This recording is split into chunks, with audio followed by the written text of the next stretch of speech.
Did y'all see this amazing video? In typical black girl fashion, I got bored and then decided to, and it was like she decided to get another degree. Like, Dr. Martin here. I got tagged in this video a lot, so let me break it down in a couple of points. Also, if you tell me to slow down my speech, you're anti-black. A lot of this is steeped in racism-related stress and historical trauma. One, very much not being feel as though we are worthy of rest. We do not see rest as productive because so many times we had to earn rest. So that has been placed on us generationally, and just embedded in us, whether it is us having it in our spirit because we observed it, unintentional racial socialization when it comes to our parents not resting and feeling like they didn't have the right to do it, or whether it's the fact that a lot of times black people are expected to do more and be happy for the job that they have in the first place. So it is intentional socialization, which is also steeped in supremacy. Two, it can very much be the fact that we do have just a goal and wanting to have the pursuit of academic excellence and more information and more knowledge. However, a lot of us are trained to the fact of thinking that the only way to do that is to get another degree, but you very much can learn outside of school. You do not have to feel as though that the only way to show that you are educated is to have a degree. A lot of that is also based on what supremacy. A lot of black people are dealing with the scarcity mindset. Myself, I used to always feel as though I need a credential after credential after credential because I was just feeling that someone would try to take my mother freaking degree.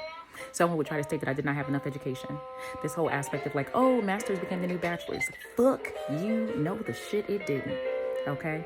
And it's interesting. A lot of people will say that. And once again, another example of, I never saw so many people being invalidating of degrees until black women became the most degree professionals in the world. There's also the aspect of racial socialization when it comes to black superwoman syndrome. And very much there are many of our parents who had to work job after job after job, were making less money and still had to pay the same amount of bills. So they did have to do much. And they were hyper independent instead of independent. So they didn't have any support system. And you took that in. And as a result, you feel like rest is not something that you have earned. You feel like you have to earn it, right? And as a result of that, you don't even know who you are outside of work. And you take on additional tasks. It's just like the fact that like a hobby, you can't just have a hobby. It has to be, oh, you could probably sell that. No, I just like doing this.